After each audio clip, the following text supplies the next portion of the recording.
अस्सलाम वालेकुम फ्रेंड, उम्मीद है कि आप खैरियत से होंगे, अपनी फुल मौज मस्ती में होंगे। हमारी दुआ है कि आप खुश रहें। मेरा नाम है मोहम्मद इब्राहिम खान। तो मेरा नाम है दिलावर खान। तो दोस्तों, आज हम जिस वीडियो पे रिएक्शन देने जा रहे हैं, ये है कि इंडिया दुनिया की चौथी बड़ी आर्मी कैसे बन गया। तो आएँ चलें वीडियो देखते हैं कि इंडिया दुनिया की कैसे चौथी बड़ी आर्मी बन गया।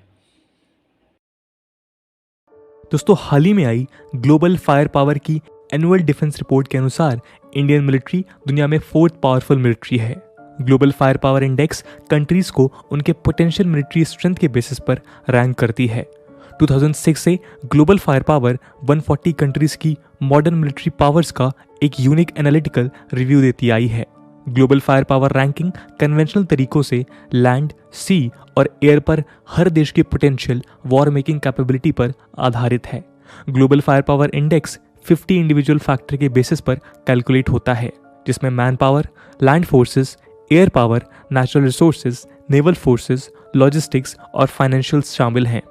140 कंट्रीज की इस रिपोर्ट में जहां यूएस 0.0453 के पावर इंडेक्स स्कोर के साथ फर्स्ट पोजीशन पर है, तो इंडिया चौथे स्थान पर है। रशिया ने 0.0501 के स्कोर के साथ सेकेंड रैंक हासिल की है। उसके बाद चाइना 0.0511, इंडिया 0.0979 और जापान 0.119 का स्थान है। तो वहीं हमारा पड़ोसी देश पाकिस्तान 0.1572 स्कोर के साथ 9th पोजीशन पर है।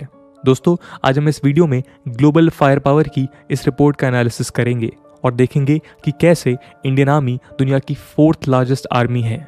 इस वीडियो में हम इंडियन आर्मी की रिसेंट डेवलपमेंट का भी एनालिसिस करेंगे, जिनके कारण फ्यूचर में इंडियन आर्मी की रैंक इंक्रीज होने की उम्मीद है।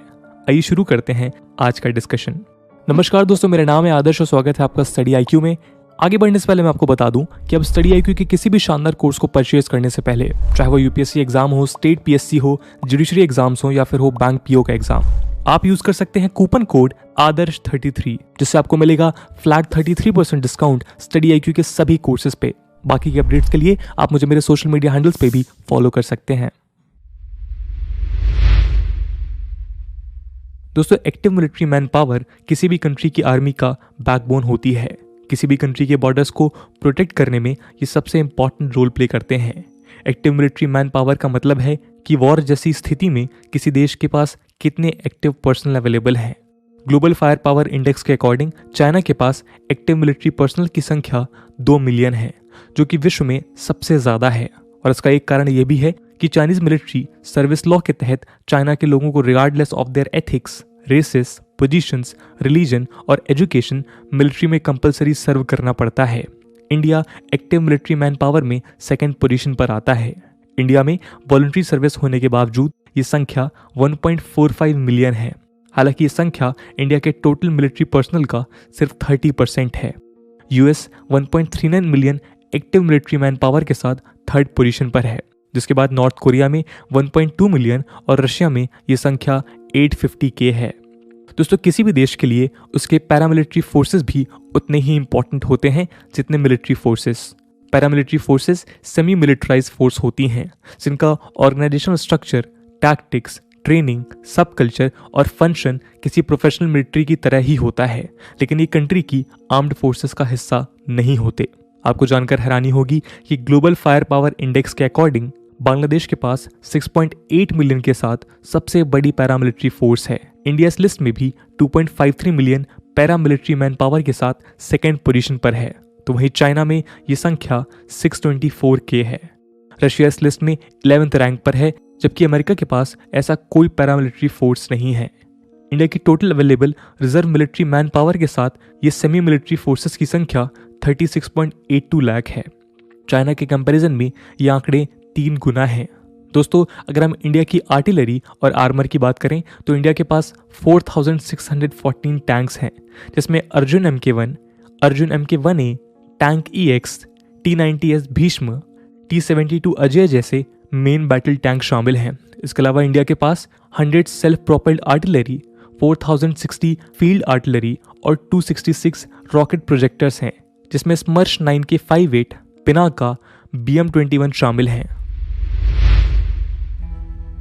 दोस्तों, आर्मी के बाद अब अगर हम एयरफोर्स की बात करें तो इंडिया एयरफोर्स वर्ल्ड में थर्ड लार्जेस्ट एयरफोर्स है, लेकिन टॉप 3 एयरफोर्स यानी अमेरिका, रशिया और चाइना के कंपैरिजन में हम आज भी बहुत पीछे हैं। इसे हम ग्लोबल फायर पावर में दिए गए डेटा से समझ सकते हैं। टोटल एयर फ्लीट स्ट्रेंथ के मामले में अमेरिका इंडिया से 4 गुना और रशियन फ्लीट लगभग 2 गुना बड़ी है। डेटा की बात करें तो चाइना के पास 281 अटैक हेलीकॉप्टर्स हैं, तो वहीं अमेरिका के पास इनकी संख्या चाइना से 6 गुना है। तो दूसरी तरफ इंडिया के पास सिर्फ 37 अटैक हेलीकॉप्टर्स ही हैं। अटैक हेलीकॉप्टर्स आर्मर्ड व्हीकल्स और दुश्मन फोर्सेस के खिलाफ on call fire support platform प्रदान करने के लिए एक विशेष ओवर बैटलफील्ड कंपोनेंट है। ग्लोबल फायर पावर की रिपोर्ट के अकॉर्डिंग इंडिया इसमें 17th रैंक पर है। हालांकि इस गैप को कम करने के लिए पिछले कुछ सालों में इंडियन एयरफोर्स ने दुनिया के कुछ बेहतरीन एयरक्राफ्ट एक्वायर किए हैं। इसमें Dassault Rafale jet, Boeing Apache और चिनूक हेलीकॉप्टर शामिल हैं। आज इंडियन एयरफोर्स के पास 1700 से अधिक एयरक्राफ्ट हैं और उनमें से लगभग 900 फाइटर एयरक्राफ्ट हैं। इंडिया ने आईएएफ फ्लीट के साथ फॉर्मिडेबल मिसाइल आर्सेनल को भी इंटीग्रेट किया है। इंडियन एयरफोर्स की डेफिशिएंसीज को कम करने के लिए आईएएफ, जैगुआर, मिराज 2000, मिग 29 और सुखोई 30 MKI जैसे फाइटर जेट्स को अपग्रेड कर रहा है। 116 जैगुआर्स को डेरिन थर्ड यानी display attack ranging inertial navigation upgrades दिए जा रहे हैं, जिसमें new radar, fully integrated electronic warfare suit, smart multi function displays, new avionics और न्यू अटैक सिस्टम शामिल है। इसके अलावा इंडियन एयरफोर्स ने recently S-400 air defence system acquire किया है। इसमें short, medium and long distance range missile शामिल हैं, जिनकी रेंज 400 किलोमीटर तक है। इंडियन एयरफोर्स के S-400 एयर डिफेंस सिस्टम की फिनोमिनल कैपेबिलिटी चाइना के H-6 के बॉम्बर्स और उनके AWACS और फ्लाइट रिफ्यूलिंग एयरक्राफ्ट को टक्कर दे सकती है। इंडियन एयरफोर्स की बात की जाए तो इंडिया के पास टोटल 2182 एयरक्राफ्ट्स हैं, जिसमें 564 कॉम्बैट एयरक्राफ्ट जैसे MiG 21, MiG 29, Jaguar, Mirage 2000, Sukhoi Su-30, HAL Tejas और डसॉल्ट रफाइल शामिल हैं।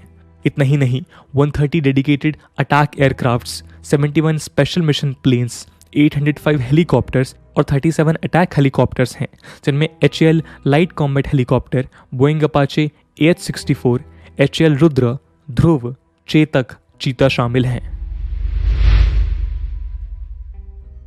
दोस्तों, इंडियन एयरफोर्स की ही तरह इंडियन नेवल स्ट्रेंथ की बात करें तो इंडियन फ्लीट की स्ट्रेंथ 285 है, जिसमें 1 aircraft carrier, 16 submarines, 10 destroyers, 13 frigates, 19 corvettes, 3 mine warfare ships और 139 कोस्टल पेट्रोल शिप्स हैं।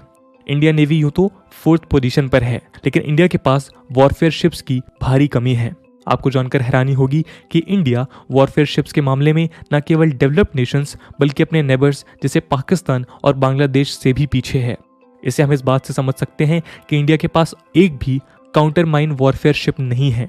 वहीं दूसरी तरफ बांग्लादेश के पास ऐसे 5 और पाकिस्तान के पास ऐसे 3 वेसल्स हैं। इंडिया करेंटली इस रैंकिंग में चाइना, यूके और इटली से पीछे है। चाइना के सबमरीन फ्लीट में 70 से अधिक सबमरीन शामिल हैं, जिनमें 7 nuclear ballistic missile submarines, 12 nuclear attack submarines और 50 डीजल अटैक सबमरीन शामिल हैं। चाइनीज फ्लीट का साइज इंडियन नेवी से 3 गुना अधिक है। जहां चाइना के पास 70 से अधिक सबमरीन्स हैं, वहीं इंडिया के पास अभी 20 से भी कम सबमरीन्स हैं। इतना ही नहीं, चाइना डिस्ट्रॉयर्स फ्लीट के कंपैरिजन में भी इंडिया से आगे है। चाइना के Renhai class advanced guided missile destroyer की रेंज 5000 नॉटिकल माइल्स है और ये ब्लू वाटर ऑपरेशंस में कैरियर स्ट्राइक ग्रुप्स को एस्कॉर्ट कर सकती है। ये HQ-10 और HHQ-9B surface to air missiles के अलावा YJ-18A anti ship cruise missiles, YU-8 anti submarine rockets और YJ-100 लॉन्ग रेंज ASCM से लेस है। चाइना के Renhai class advanced guided missile destroyer के कंपैरिजन में INS Kolkata class 16 BrahMos missiles को एक साथ फायर करने में सक्षम है। ब्रह्मोस दुनिया की फास्टेस्ट सुपरसोनिक क्रूज मिसाइल है। हालांकि चाइनीज नेवी के ल्युआंग थर्ड क्लास डिस्ट्रॉयर्स द्वारा उपयोग किए जाने वाले YJ-18 सुपरसोनिक ASCM की 537 किलोमीटर की रेंज की तुलना में ब्रह्मोस मिसाइल्स की रेंज सिर्फ 290 किलोमीटर ही है। दोस्तों किसी भी कंट्री की मिलिट्री का डेवलपमेंट उसके बजट पर डिपेंड करता है। ग्लोबल फायर पावर के डेटा के अकॉर्डिंग इंडिया का defence budget 6th highest defence budget है, जिसकी वैल्यू लगभग 3.7 लाख करोड़ है। हालांकि 2022 में मिनिस्ट्री ऑफ डिफेंस के बजट एलोकेशन में सिग्निफिकेंट इंक्रीज हुआ है, जो देश में चल रहे मिलिट्री मॉडर्नाइजेशन अभियान के लिए अच्छी खबर साबित हो सकता है। इंडिया की फाइनेंस मिनिस्टर निर्मला सीतारमन ने फिस्कल ईयर 2022 से 23 के लिए मिनिस्ट्री ऑफ डिफेंस को ₹5,25,166.15 करोड़ एलोकेट किए हैं। फाइनेंस मिनिस्टर निर्मला सीतारमन के अकॉर्डिंग इस अमाउंट से ₹1.52 लाख करोड़ मिलिट्री के कैपिटल एक्सपेंडिचर के लिए रखा जाएगा,